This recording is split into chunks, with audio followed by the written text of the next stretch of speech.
नमस्कार. साहित्य संपदाच्या मुलाखत उपक्रमात मी आपलं सगळ्यांचं मनापासून स्वागत करते. साहित्य आणि समाज यांचं जे एकात्म, एकजिनसी, एकजीव नातं असतं, अशा नात्याचं जे प्रतिबिंब उमटतं, असं साहित्य जर आपल्याला आठवायचं असेल तर आवर्जून आठवण होते डॉक्टर एन.के. ठाकरे सर यांच्या साहित्याची. आदरणीय डॉक्टर एन.के. ठाकरे सरांचं नाव आपल्याला आठवतं ते उत्तर महाराष्ट्र विद्यापीठाच्या संदर्भात. उत्तर महाराष्ट्र विद्यापीठाच्या अगदी स्थापनेपासून तर पुढील अगदी दिशादर्शक वाटचालीपर्यंत ठाकरे सरांनी जे कठोर परिश्रम घेतलेत ते कुणीही विसरू शकणार नाही. प्रत्येक खानदेशवासियाला ते नक्कीच स्मरणात आहेत. आदरणीय ठाकरे सरांनी उत्तर महाराष्ट्र विद्यापीठाच्या प्रशासकीय कामकाजासोबतच किंवा एकूणच त्यांच्या शैक्षणिक कामकाजासोबतच वैविध्यपूर्ण असं लिखाण केलेलं आहे. माझं साहित्य हेच माझं चरित्र आहे, अशी प्रांजळ पारदर्शी भूमिका सरांची आहे. शून्य आणि इन्फिनिटी हा त्यांचा कविता संग्रह प्रकाशित झालेला आहे. तसंच निंबोळ हा कथासंग्रह देखील प्रकाशित झालेला आहे. सरांची अनेक पुस्तकं प्रकाशनाच्या वाटेवर आहेत. सरांच्या अनेक कथा या अस्मितादर्श, अनुष्टुप यासारख्या नामांकित नियतकालिकातून प्रसिद्ध झालेल्या आहेत.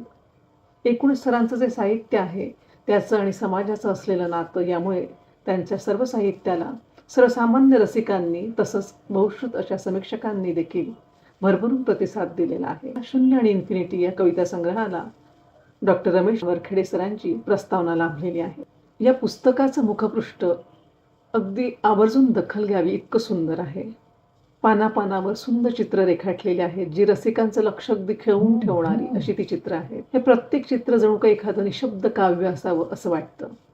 ही इतकी सुंदर चित्र रेखाटली आहेत प्रसिद्ध चित्रकार, लेखक, कवी जयंत पाटील यांनी. आणि या पुस्तकाची अप्रतिम अशी मांडणी केलेली आहे प्रसिद्ध कवी उत्तम कोळगावकर यांनी. धुळे शहरापासून 3-4 किलोमीटर अंतरावर असलेल्या त्यांच्या मोराणे या गावी आईवडिलांचं कृतज्ञतापूर्वक स्मरण करून सुरू केलेल्या शैक्षणिक संस्थेमध्ये आज मी तिला स्वतःला गुंतवून घेतलेला आहे. संपूर्ण जगभरात गणिताचे एक नामांकित प्राध्यापक म्हणून सरांची एक आदरयुक्त प्रतिमा आहे. समग्र साहित्याचं आणि समाजाशी असलेलं त्यांचं जे नातं आहे त्यातली एक वैचारिक, भावनिक अशी जी देवाणघेवाण आहे ही आज आपण त्यांच्याशी प्रत्यक्ष संवाद साधून समजून घेणार आहोत. 3 भागात क्रमशः अनुभव घेणार आहोत. नमस्कार. आज आपण आदरणीय डॉक्टर एन.के. ठाकरे साहेब म्हणजेच आपण सर्वजण ज्यांना जवळून ओळखतात, ज्यावेळी उत्तर महाराष्ट्र विद्यापीठ असं या विद्यापीठाचं नाव होतं, आज कवयित्री बहिणाबाई चौधरी उत्तर महाराष्ट्र विद्यापीठ असं नाव आहे. या विद्यापीठाचे प्रथम कुलगुरू म्हणून संपूर्ण जगभरामध्ये सरांचं नावलौकिक आहे. सरांनी अतिशय खडतर परिश्रम घेऊन प्रचंड प्रतिकूलतेतून अतिशय सुंदर असं हे ज्ञान, विज्ञान, उच्च तंत्रज्ञानाचं फार मोठं दालनच सर्वांसाठी उभं केलेलं आहे. एखादी गोष्ट साकार करणे हे ज्याप्रमाणे कठोर परिश्रम घेणाऱ्या कर्तृत्ववान व्यक्तीची ओळख असते, त्याप्रमाणे तिथे प्रज्ञेची आणि प्रतिभेची सुद्धा एक वेगळी ओळख आपल्याला पाहायला मिळते. Doctor NK. ठाकरे साहेब मुळामध्ये गणित या विषयाचे राष्ट्रीय आणि आंतरराष्ट्रीय स्तरावर प्रख्यात व्यक्तिमत्व आहे. गणित या विषयात ते विद्यार्थी दशेपासून आणि नंतरच्या कालावधीमध्ये प्राध्यापक असताना, प्राचार्य असताना त्यांनी त्या विषयात जे जे काम केलंय, आज अनेक विद्यार्थी सरांचे आपापल्या क्षेत्रामध्ये आपली कर्तबगारी जोपासून आहे आणि आपलं कर्तृत्व त्यांच्या विद्यार्थ्यांनी सुद्धा सिद्ध केलं आहे. एक वेगळ्या प्रकारची ही ओळख असताना आमच्यासारखे मराठी साहित्याचे वाचक विद्यार्थी आदरणीय एन.के. ठाकरे साहेबांना पुष्पलनी या नावाने ओळखतो. या नावाची पण एक छान प्रकारे गंमत आहे. आता एवढा मोठा माणूस, पण ज्याप्रमाणे विभा शिरवाडकर कुसुमाग्रज नावाने लिहायचे, तसं टोपण नाव कवी धारण करतात, तसं पुष्पलनी हे नाव एन.के. ठाकरे साहेबांनी कवितेसाठी घेतलेलं आहे. सरांचा शून्य आणि इन्फिनिटी हा काव्यसंग्रह अतिशय प्रसिद्ध आहे. तत्पूर्वी निंबोळ हा कथासंग्रह सरांचा प्रकाशित झालेला आहे. हा अंबळनेरचे वारस होणार चेतश्री प्रकाशनचे, त्यांनी हा 1984 ला प्रकाशित केलेला कथासंग्रह आहे. त्यानंतर शून्य आणि इन्फिनिटी आलं. धुळ्याचं कासवाणी मराठी प्रकथ अध्ययन संस्था आहे. त्यावेळी डॉक्टर रमेश नारायण वरखेडे मराठीचे फार मोठे अभ्यासक, संशोधक आणि अनेकांसाठी खऱ्या अर्थानं आदर्श असलेलं व्यक्तिमत्व. आम्हालाही ते वडिलांसारखे आहे. मराठीत कोणती चांगली पुस्तकं वाचली पाहिजेत यासाठी अगदी ग्रंथालयात फिरून बोट धरून पहिल्या 100-150 पुस्तकांची यादी सरांनी त्यावेळी करून दिल्याचं मला आजही आठवतं. सरांचे फार मोठे ऋण आहेत. ती कृतज्ञता आमच्या अंतःकरणात आहे. शून्य आणि इन्फिनिटी अंतर्गत एकालापाची कविता हे प्राध्यापक डॉक्टर रमेश नारायण वरखेडे सर यांची प्रस्तावना या काव्यसंग्रहाला आहे. समीक्षा म्हणता येईल. अतिशय अभ्यासपूर्ण आणि सुंदर लिहिलंय सरांनी. यानंतर खिंडीत हा एक कथासंग्रह एन के ठाकरे सरांचा आता लवकरच प्रकाशित होणार आहे. हर्मिस प्रकाशन ते प्रकाशित करणार आहे. सर सध्या या मोराण्याच्या परिसरामध्ये, मूळ सर मोराण्याचेच आहेत. धुळे जिल्ह्यातील मोराणे गाव तसं एक छोटंसं ग्रामीण भागातलं एक छोटंसं खेडेगाव आहे. पण आपलं गाव, आपली माणसं, आपली आई, आपले वडील, आपले इथले नातेवाईक, आपला मित्रपरिवार या सगळ्यांसाठी अपार कृतज्ञता भाव सरांच्या अंतःकरणात आहे. तो त्यांच्या साहित्यातूनही प्रतिबिंबित होतो आणि एकूण वर्तनातूनही. या गावानं, या मातीनं, आईनं, वडिलांनी मला जे जे दिलेलं आहे त्यात थोडी तरी पान मला फेडता यावे ही अतिशय सुहृद भावना सरांच्या अंतःकरणात नेहमी असते. सरांनी इथे शाळा सुरू केली. वडिलांच्या नावाचं प्रतिष्ठान आहे आणि आईच्या नावाने शाळा आहे. इथल्या विद्यार्थ्यांमध्ये वावरता सरांना काही राईम्स सुचल्या होत्या. याआधी त्यांनी काही बालकविता केल्या आहेत. आता या राईम्स इंग्रजी कविता सरांच्या प्रकाशित झालेल्या आहेत. फार सुंदर पुस्तक आहे हे. आणि जळगावच्याच प्रकाशकाने अथर्व पब्लिकेशनने प्रकाशित केलेलं आहे. त्यांची 2019 ला हे पुस्तक आलं. त्या अथर्व पब्लिकेशनची पुस्तकं फार सुंदर असतात आणि फार छान प्रकारे त्यांचं हे काम आहे. सर्वप्रथम या मुलाखतीच्या दृष्टीनं डॉक्टर एन के ठाकरे साहेबांनी आम्हाला वेळ दिलेला आहे. आधीच मी विनम्रतेनं कृतज्ञता व्यक्त करतो. सर, आम्हाला मुळात आपल्या साहित्याची आवड आहे. शून्य आणि इन्फिनिटी मधल्या कवितांची आवड आहे आणि या सगळ्या साहित्याने आपलं भरणपोषण होत असतं. आपणच वरखेडे सरांनी विद्यापीठात एक पुस्तक संपादित केलं होतं सगळ्यांसाठी. त्यात आपण कुलगुरू या नात्यानं सुरुवातीला लिहिलं होतं. त्यातलं वाक्य मला आजही आठवतं की मागत राहणं हा मानवी स्वभाव आहे आणि देत राहणं ही वाङ्मयाची महत्ता आहे. या वाङ्मयाची महत्ता जपणारे कुलगुरू आपण आहात. आमच्यासाठी आदर्श लेखक आहात. माझी एक विनंती आहे सर की आपण ज्यावेळी विद्यापीठ उभं केलं त्यावेळी अजिंठा, वेरूळ आणि हे सगळी कलाकुसर म्हणजे ज्ञानाचं दालन तर ते झालंच, पण एक सौंदर्याची वेगळी अनुभूती झाली. हे सगळं आलं कुठून याविषयी आम्हाला आपल्या कवितेतून आणि त्या संदर्भातल्या सगळ्या विवेचनातून समजून घ्यायला आवडेल. फार छान बोलतात. त्याबद्दल मला वाटतं आभार म्हणून मी काही ऋणातनं मुक्त होत नाही. मी तसा गणिताचाच विद्यार्थी आहे. पण प्रत्येक माणूस हा थोडा सगळं असतो. गणिती हा लेखक पारंपरिक अर्थानं असू शकतो, कविता करू शकतो, कथा लिहू शकतो, लेख लिहू शकतो. उलट मात्र काही खरं नाही.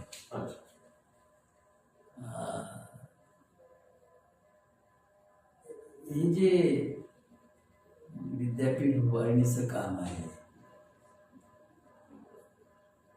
हा प्रश्न आपण नंतर घेऊ. कारण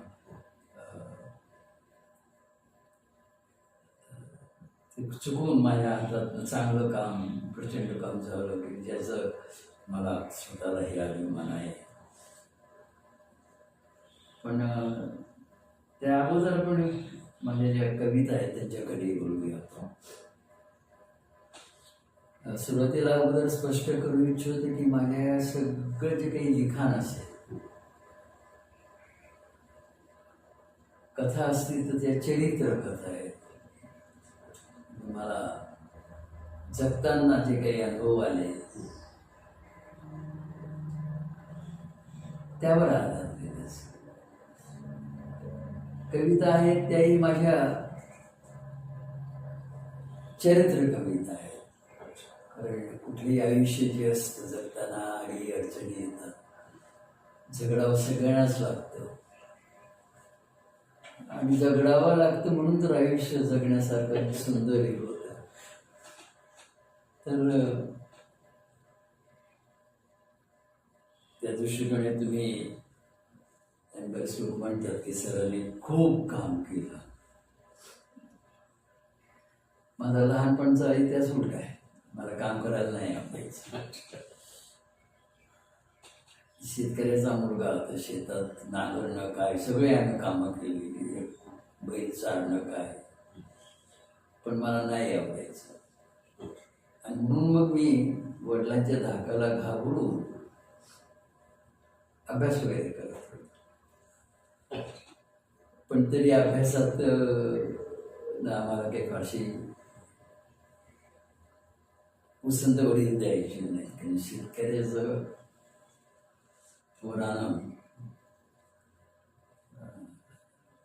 शेतीकडं जनावरांकडे पाहिलं पाहिजे, त्यांना तेवढं त्याने वाटायचं. खेळायला मला लहानपणी फार आवडायचं. पण कुठेतरी असं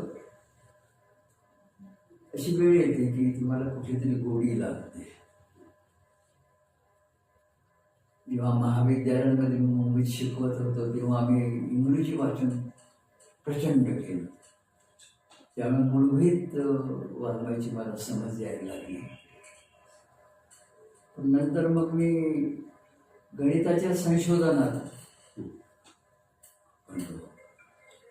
त्यात इतका मी बुडालो की घरचे लोक बऱ्याच वेळेला म्हणायचे की तुम्हाला घरदार आहे की नाही. सारखं डिपार्टमेंट म्हणजे विद्यापीठातला जो विभाग असतो गणिताचा असतो तिथे जाऊन काम करता. ते पत्नी तर म्हणायचे. पुष्कळनीमध्ये पुष्कळ आहे त्यांचं नाव. नी म्हणजे निंबातलं नी आहे, माझं नाव आहे. पण नी हा ऐरणीचा प्रत्यय पण आहे. पुष्पा नाव आहे का? पुष्पल नाव आहे. पुष्प. नी हा ऐरणीचा पण प्रत्यय. तुला गुणी मला गुणी. ते आले तर तर ते पुष्कळनीसाठी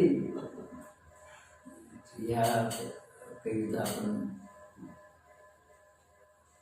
अर्पण करावं असं कदाचित ते नाव सिलेक्ट करताना दृष्टिकोन असेल. आणि मी तसा खूप फिरलो आहे. मुंबईत सुरुवात केली. मुंबईत 2-3 कॉलेजेस झाली. तिथून गोव्यात गेलो. नंतर शिवाजी विद्यापीठात कोल्हापूरला आलो. खूप फिरलो आहे. म्हणजे आपलं तापी पांढरीच्या काळा गुळगुळी झालेला मोठा असतो की नाही, पाण्याच्या प्रभावावर फिरतो तसं आयुष्याच्या प्रभावावर गळगळत असा फिरत राहिलो. जेव्हा गणितात गोडी निर्माण झाली आणि ती प्रकर्षाने जाणवली आमच्या घरच्या मंडळींना, ती शिवाजी विद्यापीठात आम्ही असताना. कारण 7 साली की मी मॅथमॅटिक्स डिपार्टमेंटला जाऊन कामाला सुरुवात. आणि मग आम्हाला एक प्रश्न पडायचा की आपल्याला काम करायला तर लहानपणी आवडायचं नाही आणि आता कामाशिवाय करमत नाही, हा प्रकार काय? पण ती पण म्हणायचं काय तिथे ठेवलेलं आहे जवळ, तुम्हाला काही जास्तीचं इतकं काम केल्याबद्दल इन्क्रिमेंट वगैरे मिळणार आहे का? पारंपरिक आणि आपला व्यवहारिक प्रश्न त्या करायचे. आणि आणि हा प्रश्न कुठेतरी मनाशी राहायचा. मग मला वाटायचं की आपण जाऊन का काम करतो. शिवाजी विद्यापीठात मी आमच्या म्हणजे मग तेव्हाच्या मराठवाडा विद्यापीठात औरंगाबादच्या विद्यापीठात. तर तेव्हा मला त्या प्रश्नाचं उत्तर मिळालं. अच्छा. म्हणजे पत्नीला जे उत्तर द्यायचं तेच कवितेच्या रूपात मी समाजापुढे मांडले. जाणकार आपल्या संख्येचे असतात त्यांच्या पुढे मी तो मांडले. आता आमचं जे गणिताचा विभाग होता तो एका कोपऱ्यात होता विद्यापीठाच्या. गोगानाथाचं एक मंदिर आहे उंच डोंगरावर, की त्याची नक्कीच 100 फूट उंची असेल. आणि त्या डोंगरावर स्त्रियांना मज्जा होता प्रवेशाला. आणि त्याच्या एका दिशेला ते आणि त्याच्या आणखी थोडंसं 60 डिग्रीचं गणिताच्या भाषेत थोडं बोलली आपण. औरंगजेबानं तिची कन्या चिबुनेसला ज्या महालात कैद केलेलं होतं तो सोनेरी महाल. अच्छा. आता औरंगाबादला मी 7:30 वाजता निघत होतो. लोक चेष्टा करायचे. काही वेळा आमचे शेजारी म्हणायचे की अरे ठाकरे निघाले, 7:30 वाजले असतील, घड्याळ व्यवस्थापन लावा. आणि तो जो प्रश्न होता तो तर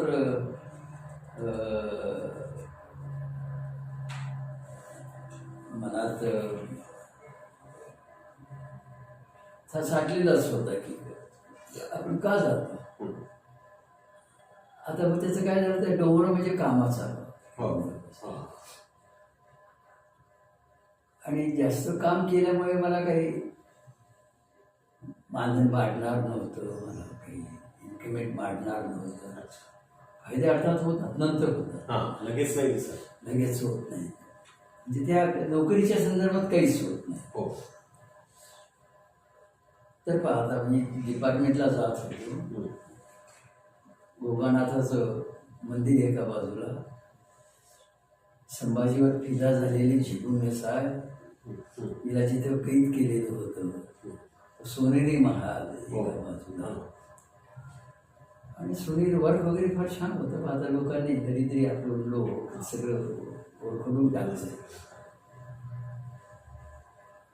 तर मग त्याला जे उत्तर मी दिलं पत्नीला आणि समाजाला पण त्याच्या प्रश्नाचं, आणि माझ्या मनात असलेलं की आपण सकाळी उठलं की कामाला का जातो, जे आवडीचं काम आहे, तर या कवितेत मी आपल्या पुढे मांडतो. कवितेचं नाव आहे आकाशाच्या निळ्या रंगाला. नाव आहे आकाशाच्या निळ्या रंगाला. अंधाराला हुसकावी जेव्हा सूर्यकिरण वर येतात, तेव्हा मी डोंगराच्या पायथ्याशी जातो. अंधाराला हुसकावी जेव्हा सूर्यकिरण वर येतात, तेव्हा मी डोंगराच्या पायथ्याशी जातो. रात्रीची स्वप्ने काही मिटलेली असतात. रात्रीची स्वप्ने काही मिटलेली असतात, काही मनाच्या कोनाड्यात रेंगाळत असतात. तेव्हा आणि तसा मी डोंगराच्या पायथ्याशी जातो. तेव्हा आणि तसा मी डोंगराच्या पायथ्याशी जातो. सोनेरी महालांकडे, आता मी ते महालाचं प्लुरल करून टाकलंय, म्हणजे सोनेरी महालांकडे पाठ करून, सोनेरी महालांकडे पाठ करून मी कामाला लागतो.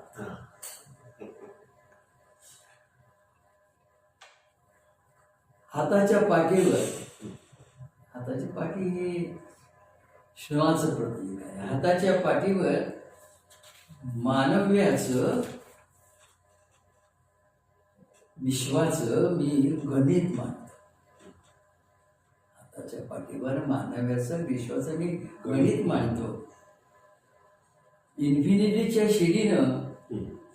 दिवसा ढवळ्या आकाशात दडलेल्या चंद्राला मी हात घालतो. वा. अद्भुत. इन्फिनिटीच्या शिडीनं दिवसा ढवळ्या आकाशात दडलेल्या चंद्राला मी हात घालतो. तो डोंगराला डोंगर जो आहे हो. त्यालाच लागून मग पुढे फार उंची कमी येते. अच्छा. औरंगाबाद केव्ज म्हणून प्रसिद्ध अशा 16 एक लेणी येते. हो, हो. आहे म्हणजे ते मराठवाडा विद्यापीठाच्या जवळजवळ ताब्यातच आहेत त्या लेणी देखील. बरं. तो डोंगर हम्म. भोगानाथाचं हो, म्हणाल. हो. लेण्यांमधले ते कोरलेले शिल्प सत्य अच्छा. माझ्यासाठी ते शिल्प सत्य आहे. हम्म. ती रंगवलेली चित्रस्वप्ने सोनेरी महाराज. अच्छा अच्छा. हा. ती रंगवलेली चित्रस्वप्ने हम्म. आणि त्यांच्या निर्मात्यांच्या स्मृती माझ्या सांगातील असतात. आणि त्यांच्या निर्मात्यांच्या स्मृती माझ्या सांगातील असतात. हा. कसलाच कंटाळा वा. मग येत नाही मला. कसलाच कंटाळा मग येत नाही मला. आकाशाच्या निळ्या रंगानं हम्म. हम्म. मी मानव्याची कुंडली धुंडाळत राहतो. आह. मी मानव्याची कुंडली धुंडाळत. धुंडाळत. अप्रतिम कविता आहे ही. केवढा किती मोठा खोल अर्थ आहे. म्हणजे प्रश्नाचं उत्तर कवीने शोधलं, पण ते त्या सगळ्या निसर्गरम्य परिसरात आणि आपल्या रोजच्या कामात याचा आता तो परिसर असं मला वाटलं की मला जो प्रश्न विचारला त्याचं उत्तर चपकळ बसते त्याच्या आजूबाजूला पाहिलं तर. म्हणजे जगताना मी कामच पकडत नव्हतं. मी कुठे आहे काय आहे मला. म्हणजे मी स्वतःला जिथे जिथे गेलो हो. त्या परिसराशी जोडत गेलो. ही जे यातली कलाकृती आणि अजिंठा वेरूळ हे सगळं आपलं विद्यापीठात पण पुढे आहे. कारण मग विद्यापीठात असतानाही मी जो आपला परिसर आहे विद्यापीठाचा हा. त्याला जोडलेलं त्याबद्दल हा सगळा तो संस्कार. मला एक असा प्रश्न विचारायचा होता सर.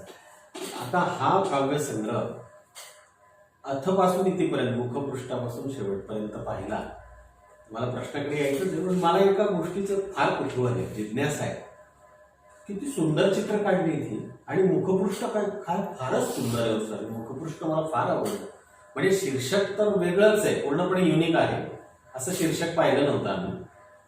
पण मुखपृष्ठ त्याच्या मागच्या बाजूचं मलपृष्ठ म्हणजे जयंत पाटील जळगावचे फार मोठे आर्टिस्ट, त्यांचे सर आम्ही ग्रीटिंग कार्ड पाहिले, त्यांचं पत्रलेखन पाहिलंय, त्यांचं लोकमतला सदर वाचलंय. वेगळंच लिहितात, फार सुंदर लिहितात. फार निराळ आहे. आणि मला वाटतं श्रेय सगळं जे आहे हा. जयंत पाटलांच्या निर्मिती क्षमतेला आहे. अप्रतिम. माणूसच निराळ आहे. तंद्रीत असतो.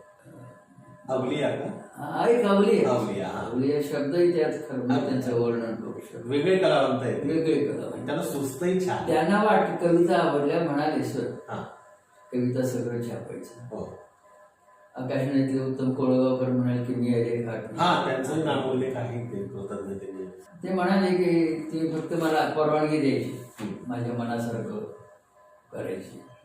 मला मी लिहिलेलं थोडंफार ते आवडतं. त्याच्यासाठी स्वतःची क्रिएटिव्हिटीची वापर करून काहीतरी तुम्ही मदत करू इच्छिता. म्हटलं जा. मग ते माझ्या गावाला आले, जिथे राहत होतो ते पाहिलं.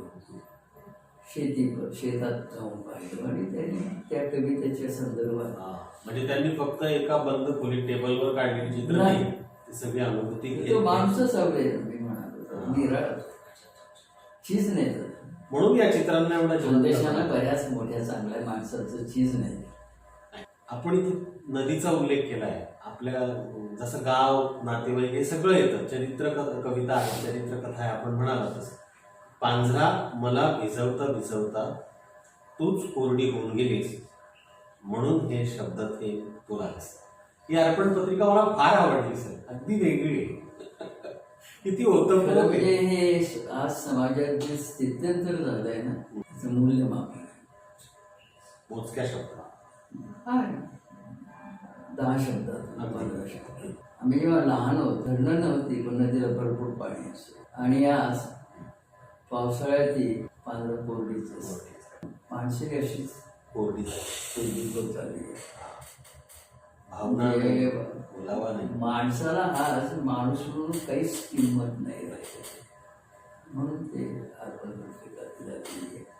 मग अशी आपण कामाचा उल्लेख केला की मला लहानपणी कामाची फारशी गोडी नव्हती, पण नंतर एकदा जी काही लागली गोडी आयुष्यात की ती पुढे वाढतच गेली आणि त्यातून काही खूप चांगल्या गोष्टी निर्माण झाल्या. तर मला एक हे विचारायचं होतं सर की आपल्याला असं पुण्याला आम्हाला माहीत होतो प्रसंग पण पूर्ण नाही माहिती. कोणीतरी असं डिवचलं म्हणा किंवा म्हणाले की तुम्ही काय खेड्यातलेच लोक आणि तुमच्यासारख्या बैलांच्या मागे फिरणाऱ्या पिढीजात लोकांना काय तुम्ही आम्हाला नका विद्वत्ता शिकवू, जी काही विद्वत्ता ती आमच्याचकडे. आणि यातून आपली बैल कविता काही असं आम्ही ऐकलं होतं. आपण त्याविषयी बोललात तर बरं होईल सर प्लीज. म्हणजे आम्हाला उलगडा होईल त्या कवितेचा. कारण बैल हे फार मोठं आपल्या पोळा आणि बाकीच्याही सगळ्या संस्कृतीत कृषी संस्कृतीत महत्वाचा घटक आहे. त्याला कुटुंबातला एक मानतो शेतकरी. बरखेडे मला वाटतं त्यांचं विश्लेषण फार सुंदर करतात. आजच्या भारतात आपल्या देशात आपली जुनी कृषी संस्कृती होती हो सारी काम घालणाऱ्यांची, बैलांवर खऱ्या अर्थी प्रेम करणारी, जनावरांवर प्रेम करणारी, ती आता तिचं विसर्जनच करणं आपण सुरू केलं. शी संबंधित जे काही काही होतं ते कोण जाणे. आमच्या लहानपणी बैलही आम्हाला आमचा वाटायचं, गावातला आदिवासी आम्हाला आमचा वाटायचं. कारण गावात तेव्हा कोणाशीही पसार नाही, तर आम्ही कोणालाही नावानं कधी हाकच मारत नव्हतो. त्याच्याबरोबर मामा, काका, भाऊ, तात्या, दादा हे काहीतरी यायचे. या आबा अण्णा आप्पा मध्ये किती प्रेम होतं बापू. आता प्रेमी नाही आणि ते पण नाही. जेव्हा मी टिळक प्रोफेसर ऑफ मॅथमॅटिक्स म्हणून आणि विभाग प्रमुखही म्हणून त्या अनुषंगानं मला बऱ्याच गोष्टी कराव्या लागल्या. काही गोष्टी चांगल्या झाल्या पण योगायोगानं UGC आम्हाला बरेच मी काम करायला लागल्यानंतर मदत मिळाली. काही आम्हाला पोस्ट मिळाल्या त्या आम्ही भरल्या. त्याच्या अगोदर तिथे एक प्राध्यापक होते, मी नाव वगैरे काही सांगणार नाही कारण ते कोण होते कसे होते त्यापेक्षा जे काही घडलं ते ते अमेरिकेत प्रोफेसर होते. अतिशय विद्वान विद्वान होते. आणि आता तर आपण असं करतो की आपला माणूस हुशार असला की त्याला हुशार म्हणायचंच नाही. आणि अमेरिकेतला इंग्लंडमधला माणूस ढबू असला पण एखाद्या तो आपोआपच हुशार. तसं जुन्या जमान्यात असं व्हायचं की उच्चवर्णीय हे हुशार आणि चारित्र्यावर असतातच असं आमच्या आईवडिलांचा वगैरे असं पूर्णपणे. मला वडील बऱ्याच वेळा विचारायचे तर कोणाबरोबर RCB हायस्कूलमध्ये चालत जातो तर गेला कधी सुटीच्या दिवशी कोणाकडे जातो. मैत्री कोणाबरोबर आपल्या मुलाची मान्यापणाबरोबरच राहतो. म्हणजे हे आम्हाला शिकवलं. तर मग आम्हाला पोस्ट मिळाल्या तर मी अपॉइंटमेंट्स वगैरे केल्या म्हणजे कायद्यानुसार विद्यापीठाच्या कायद्यानुसार. काय म्हणाले ते नालायक लोक काहीच कामं करत नाही संशोधनाच्या संदर्भात. शिक्षक म्हणून ते चांगलं आणि त्याला तो प्रमोशन दिलं. मी म्हणालो की कायद्यानुसार जे झालं ते झालं तर माझा एकट्याचा सहभाग असतो असं नाही. की म्हणजे तुझा आणि गणिताचा काय संबंध. हा तर महत्वाचा प्रश्न आहे. बैलांच्या मागे फिरणाऱ्या लोकांचा तू प्रतिनिधी, तुझा आणि गणिताचा काय संबंध.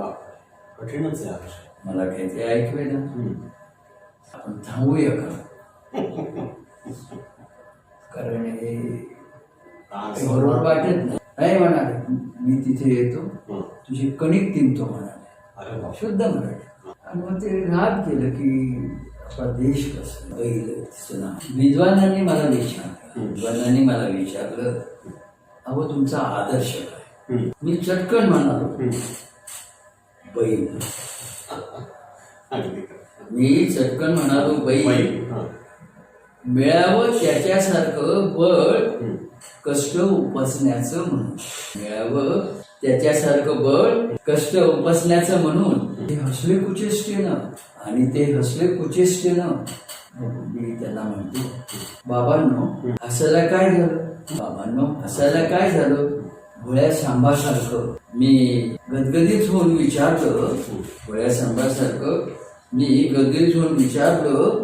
विचारायच्या ते जास्तच हसत राहिले, ते जास्तच तुच्छतेने हसत राहिले. म्हणाले मला कुचेष्टे. हवेत कसे माणसांचे आदर्श, देवांचे, थोरांचे, महात्म्यांचे, राम, गौतम, वर्धमान, ख्रिस्त, पैगंबरांचे, पार्थ, शिवराया, महाराणा, गुरुनायक यांचे आदर्श पाहिजे. जास्तीत जास्त सूर, कबीरदास, मीरा, तुकाराम यांचे, Tolstoy, Sharad, Premchand, Shakespeare, Moliere, O'Neill, Camus यांचे. पण तुमचं आपलं भरतच आदर्श म्हणे बैलांचे, आदर्श म्हणे बैलांचे. हे सारं ऐकलं तरी मी राहिलो मुका बैलासारखा. विद्वान म्हणाले, मग तुम्ही बैलासारखं राहता मुक, हे साम्य आहे खरं, पण बैलांना असते बरं का मान हलवायचीही सवय.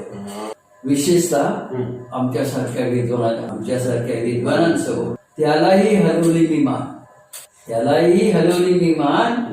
त्यातच होता वृषभाचा खरा खोडा सन्मान. मी म्हणालो मग बैलांसारखी मान हलवल्यानंतर मी म्हणालो बैलांच्या माग फिरतच आम्ही वाटलो. आमच्या पिढ्यानपिढ्या वाढल्या. बैलांनीच आम्हाला दाखवले मार्ग. केलं समजूतदार आणि सहनशील.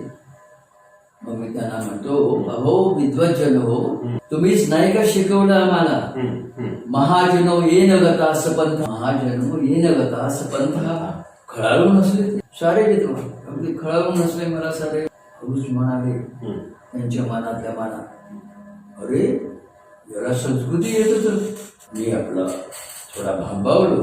मग बैलाचंच बळ एकवटत म्हणालो पुढं असतं. बैलांच्या पायातच विद्वत्तेचं बळ. दिवसेंदिवस शेतात नांगर फाकण्याचे सरळ, दिवसेंदिवस शेतात नांगर फाकण्याचे सरळ. जीच ब्रीदवाक्य आहेत ना, ह्या क्रियावान सपंडित. तो कष्ट करतो, काम करतो, तो विद्वान. बैल हाच आमचा पंडित. थोडी चक्कर आली. मग मी धागा पुढे पकडत म्हणालो, मेल्यानंतरही असते बैलांची दान, माणसांचे पाय होण्याची जिवंत. कातड्याची आपण चक्कर. अहो बैलच आहे माणसाला जगवत आणि उगवत. हो बैलच आहेत माणसाला जगवत आणि उगवत. हे विद्वानांना फारच झालं. सहन होत माझ्यावर चिडले विद्वान. म्हणाले, थुंकत माझ्यावर. विद्वान आहेत त्यामुळे त्यांना थुंकता येईल.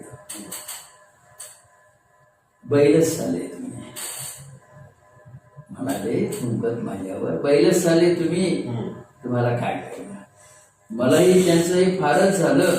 अडकलेल्या वळूसारखा मी मग उधळलो मनानं. म्हणालो, बैलांना मात्र असं सुटसुट नाही बरं का वागताय. ते थुंकले बिंकले किरकिर वाकडे बोलले. त्या संदर्भात बैलांना मात्र असं सुसंस्कृत नाही बरं का वागतायत. अहो बृहस्पतींनो, तुमच्या कर्तृत्वाचं माप आहे बैलच. बैलांमुळंच शोधलं वाफेचं इंजिन, संशोधनाची गाडी रुळावर लावली त्यानं. मोजली जाते विद्वत्ताच तुमची मुळं हॉर्स पॉवर मध्ये. म्हणजेच बैलांच्याच विद्वत्तेनं. बैल घोडा एकाच कुळी, म्हणजे बैलांच्याच विद्वत्तेनं आणि बैलांच्याच जात कुळीनं मी सुसाट बेभाट राहिलो. वाऱ्यासारखा बडबडतच आईनं रक्त काढलं तरी माणसासाठी जीव ओततो आमचा बैल. शेणाच्या गोवऱ्या देतो जाळण्यासाठी माणसाचं प्रेत, नाहीतर सारवण्यासाठी खूप देतो हिरवगार शेण. एरवी नुसतं देतो शेणच शेण, फुलवण्यासाठी माणसांची शेत. एकदम आठवत म्हणावं नाही, उधळलोच होतो. अरे हो, पाप्यांना शुद्ध करण्यासाठी तुम्ही वापरता मूत्र गोमाते. मग बैलाचा आदर्श काय आहे बाई? बैलाचा आदर्श काय आहे बाई? विद्वान पाहतच राहिले. बहुत बैलासारखे मुखे राहतात, त्यांच्यावर मुख राहण्याची वेळ आहे. बहुतेक ते घाबरले असावे माझ्या आवेग, बहुतेक ते घाबरले असतील कदाचित माझ्या आवेशात. कारण विद्वान हे घाबरणारेच असतात आणि हे घाबरणारेच असतात. आमचा बैल घाबरत नाही. मी मात्र राहिलो उधळतच बैलासारखा, माझ्या आदर्शासारखा, माझ्या आदर्शासारखा. यातला किस्सा सांगण्याजोगा आहे. विठ्ठल हो, मोठे गीतकार आणि अकोल्याला प्राचार्य होते. पुण्याला राहतात. हो. ते एक सुंदर चित्र काढतात. तर त्यांनी त्याचं भाषण होतं जय हिंद कॉलेज. जय हिंद कॉलेज. त्यावेळी आपण प्राचार्य होतात का सर तिथे? नाही, रिटायर झाल्यानंतर बरं. ही कविता फार जुनी आहे. बस ही आई 87-88ची. ते आले होते कार्यक्रमाला मुख्य प्रमुख पवडे म्हणून. तर आमचे एक सहकारी माझी ओळख करून द्यायला लागले त्यांना. त्याच्या अगोदर त्यांनी माझ्याकडे पाहिलं, म्हणाले बैल. त्या कवितेमुळे त्यांनी म्हटलं बैल. सगळे लोक हळूच मग म्हणाले, मराठीतली यांच्या बैल इतकी सुंदर कविता बैलावरची मी पाहिली. अगदी काय त्यांच्या स्वतःच्या बैलावर आहे. माझ्याकडे संकलित आहे त्यांची. ही त्यांची दात होती. 25-30 कविता आहे बैलावरच्या. त्यात त्यांची कविता फार सुंदर आहे. आणि त्यांच्या कॉलेजला सर त्यांनी काचेपासून तयार केलेला मोर हॉलमध्ये लावला आहे. फार सुंदर. सर मला एक असं म्हणायचं होतं की जसं बैल हे आपलं कार्य संस्कृतीचं एक प्रतीक आहे, म्हणून विद्यापीठ चांगलं झालं. कारण आम्ही बैलासारखे राबला. हा ते तर आहे. म्हणजे एक वर्क कल्चरचा फार मोठा भाग आहे, आपल्या संस्कृतीचा भाग आहे पहिला. त्याला आपण पांढऱ्याला जी पत्रपत्रिका दिली, हा, माणसं कुठेही राहत असली तर त्यांना नदी किनारी संस्कृती निर्माण, जगाचा इतिहास, जगाचा इतिहास.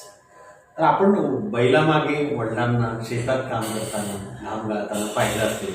वडिलांच्या संदर्भातले काही आम्हाला ऐकवा, कारण आपण वडिलांवरही लिहिलंय सर, खूप छान लिहिलंय. माझा बाप नावाची कविता मी करीत असलेलं गणिताचं संशोधन.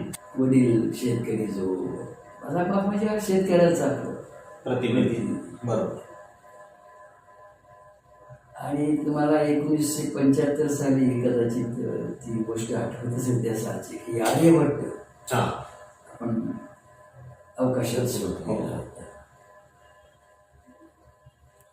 त्या काळात मी ती तयार केलेली कविता सुचली ती, पण माझ्या स्वतःच्या याच्यात अनुभवातच. यात गणिताची संबोधना बरीच येतात या कवितेत, पण लक्षात येईल ऐकणाऱ्याच्या. रात्र आभाळ चंद्राशिवाय फिरतो आर्यभट्ट. आपण भारताने आर्यभट्ट सोड दिला होता भाषा. हे दोन प्रकारे वाचते तर बघा. रात्र आभाळ चंद्राशिवाय फिरतो आर्यभट्ट. देहशिल्पात जे आहे संशोधनाचं जे चिंतन असतं ते चालू असतं. देहशिल्पात एप्सिलॉन डेल्टाचा उल्कापात. एप्सिलॉन डेल्टा हे यांचे सिम्बॉल्स वगैरे. उल्कापात भास्कराचार्य अस्वस्थ. पुन्हा परिसराशी जोडतच गेलो. भास्कराचार्य रिक्त मनात लीलावती वस्त्रविरी प्रसविते प्रमेय. निर्मिती करायची असेल तिथे वस्त्र चालत नाही. प्रसविते प्रमेय इन्फिनिटी ओणवत नेते चंद्रावर किंवा अंक असेल किंवा हे असे सगळ्या संकल्पना आहे. 1 2 ही संकल्पनाच आहे, पण ती उपयोगी पडते माणसाला. प्रश्न कठीण जातं. इन्फिनिटी ओणवत नेते चंद्रावर मात्र शोधक कॅटर वेड्यांच्या इस्पितळात. मूलभूत काही कल्पना ज्या आहेत संकल्पना कॅटरने ते सुशोधित केल्या. अच्छा. शेतकरीच्या माध्यमातून तो वेड्याच्या इस्पितळात त्याला भरती करावं लागलं कारण ते वेळ लागते. जाऊ द्या. स्वप्ने उद्याचीच पण आज साकारतात रामानुजींच्या वही. स्वप्ने उद्याचीच आज साकारतात रामानुजींच्या वही. ही भूतकाळाची वही. 1920 साली रामानुजन वाढले. हे सगळं होतंय. चंद्रावर जाणं होतंय. रामानुजनच्या वहीचे जी स्वप्न होती ती आज साकारत आहे. बापाची आठवण.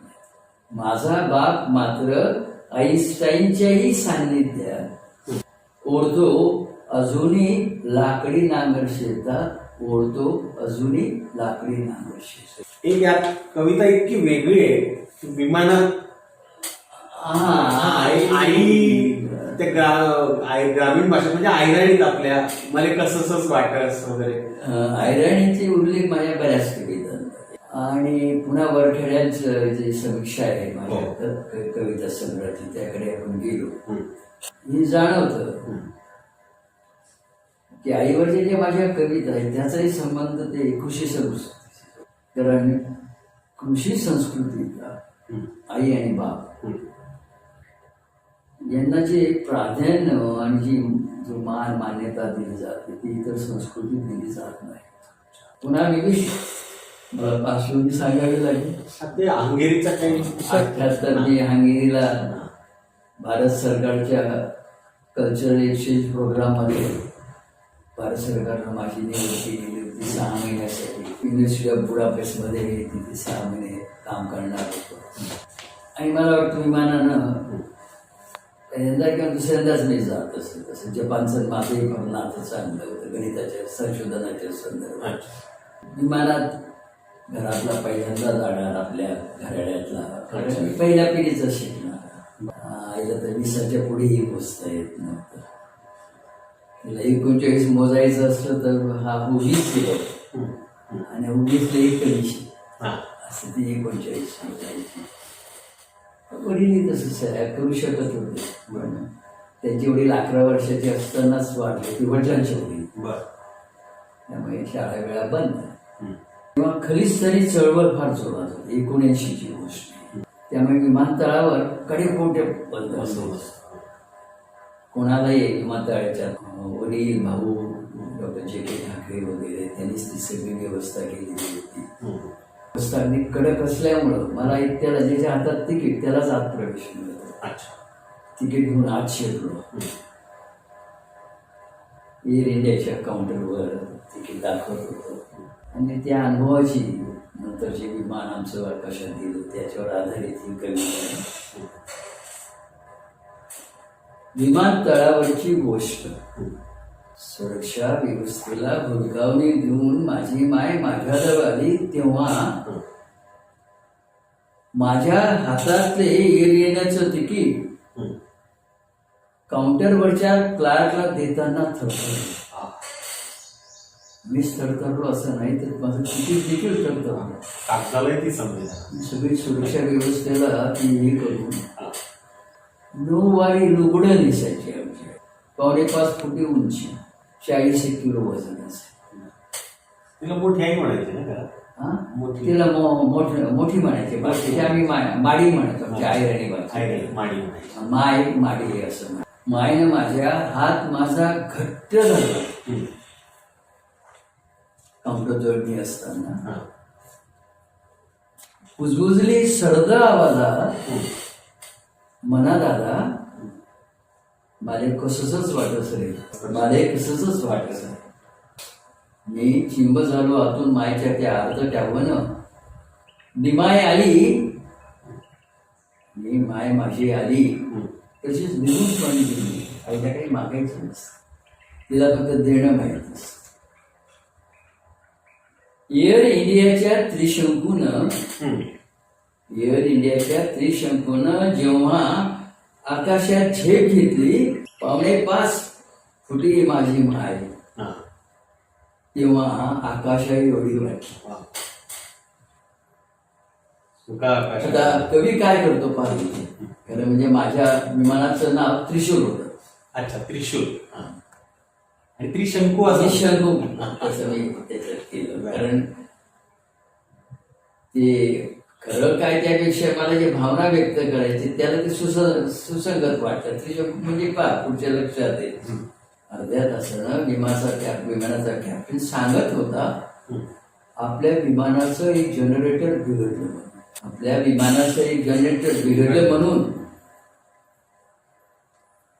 त्रिशंकू सारखीच अवस्था आली. मधल्यामध्ये माझी माय ते आकाश एवढी झाली दिसत. माझी माय आकाशातनं पुन्हा कुजबुजली माझ्या काना, मना दादा मला तसंच वाटत. हा अनुभव जो कमी मन असतं ते पकडण्याची ती आहे. त्याने मुक्त छंद हा फॉर्म फार छान, किती संवेदनशील. हा. सर हे लगेच येऊन होतं का खूप वर्ष नाही झालं? ते चिंतन मला वाटतं ही 1980ची गोष्ट. हा. 82 मध्ये बर. याच हा फॉर्म झाला. अच्छा, ही कविता तेव्हा आली. हा, आणि ती मग आणखी दुसरे समीक्षक आहेत, सुधीर रसाळ म्हणून. हो, औरंगाबाद डॉक्टर्स मध्ये कविता आणि प्रतिमा ग्रंथ खूप. त्यांचं ते आहे, आणि गझलवरी चांगलं त्यांचं हो. हे आहे. त्यांना कळली, त्यांनी मागून घेतलं आणि मराठवाड्याच्या दिवाळी अंकात त्यांनी छापली. तर आपल्या कविता म्हणजे जसं आता कथा म्हणा अनुष्टुभला आल्या आहेत, कविताही अनुष्टुभला आल्या आहेत, प्रतिष्ठानला आल्या, अस्मिता दर्शला आल्या, वेगवेगळ्या नामांकित नियतकालिकांना आणि काही दिवाळी अंकांमध्ये सर आपल्या कविता आल्या आहेत. ते बहुतेक मला वाटतं त्यांना जाणकार होते ते घेऊन जायचे, कविता मागून घेते सर. हा, त्यांना, कारण मी मराठवाड्यात आल्यानंतर तो परिसरच फार सुंदर, लेण्या बिण्या म्हणावं, सगळं वातावरणच निराळे आहे. बाजूलाच पुन्हा बिबिका मकबरा आहे, हो, आणखी थोड्या बाजूला पवन चक्की आहे. हे सगळं जवळ त्या परिसरात राहती होतो, कामी करत होतो. मी विद्यापीठातच राहत होतो, कामी विद्यापीठाच्याच परिसरात करत होतो. सर जसं कवी विठ्ठल वाघांचा आपण एक संदर्भ दिला की ते बहीण या कवितेमुळे आपल्यावर त्यांच्या मनावर एक विशेष ठसाव म्हटला होता आपल्याविषयी, तसं प्राध्यापक डॉक्टर गंगाधर पानतावडे सर संदर्भ आहे. फार सुंदर कविता ती अस्मिता दर्शला त्यांनी छापली होती. जेव्हा विद्यापीठाची सुरुवात झाली, हो, पारंपरिक विद्यापीठा, या विद्यापीठाला महात्मा फुले समता परिषदेनं एक व्याख्यानमाला दिली. 90 वर्ष सुरुवात झाली, पण कामाला सुरुवात झाली जून 91 पासून. तर 28 नोव्हेंबर म्हणजे स्मृती दिनाला ज्योतिबांच्या त्यांचं व्याख्यान केलं. प्रास्ताविक मीच केलं, जी ओळख ही मीच करून दिली, पण त्यांचं भाषण मी वाचलेलं होतं, कारण अगोदर प्रति त्यांनी पाठवलेले दिल्या आपण. आणि म्हणून माझ्या प्रास्ताविकात मी पुणे विद्यापीठात विश्व किती जातीवाद किती भयंकर होता आणि ज्योतिबांच्या चळवळीला किती कष्ट किती पडले याचाही त्यांच्या याच्यात उल्लेख आहे. खूप त्रास झाला दोघांना. म्हणून माझी ज्योतिबांवरची कविता होती. कारण विष्णू शास्त्री चिपळूणकर, कृष्ण शास्त्री पेक्षा विष्णू शास्त्री ज्योतिबाला कशी. तुम्हाला साधं मराठी पण येत नाही तर तुम्ही ते तुमच्या जो परिसर आहे शिवाजीनगरचं, मला वाटतं भांबोर्डी मूळचं गाव खेडेगाव मूळचं, तर तुम्ही या तुमच्या त्या लोकांना काय म्हणाले, तुम्ही सुशिक्षित, तुम्हाला शुद्ध मराठी देखील येत नाही. ज्योतिबाला म्हणाले होते की इथे विद्वान पुण्य श्लोक, मराठी देखील नाही लिहिता बोलता येत शुद्ध, आसुरानं करणार काय तुम्ही समाज प्रबुद्ध, मालाकार विरगळे मुळा मोठ्या जलात हा, मात्र पुण्याच्या पुण्याच्या मुळा मोठ्या नदी हा, हा, हा. मालाकार विरघळले मुळा मोठ्या जलात मात्र हम्म. आणि कोई आजी ठेवते ज्ञानाची ज्योत तेवर मलाही म्हणतात मलाही म्हणतात येणार काय तुम्हाला गणित मलाही म्हणतात येणार काय तुम्हाला गणित हा. खरे आहे विसाच्या पुढे मायला नव्हतेच मोजता येत. होते आमच्या भाबड्या मायबापांचे कच्चे गणित म्हणूनच तर बसल्या कितीतरी पुण्यवस्त्या अगणित म्हणूनच तर बसल्या कितीतरी पुण्यवस्त्या अगणित आईन्स्टाईनच्याही खांद्यावर ज्यांचे उभे मायबाप लक्षात असू द्या मात्र होते त्यांचेही चुकले गणित त्यांना तरीही मिळाले पद्मभूषण सन्मान आणि नित्य आमच्या वाट्याला आले विखारी अपमान मात्र ज्योतिबाला म्हणाले होते इथे विद्वान पुण्यश्लोक आसुरानं करणार काय तुम्ही समाज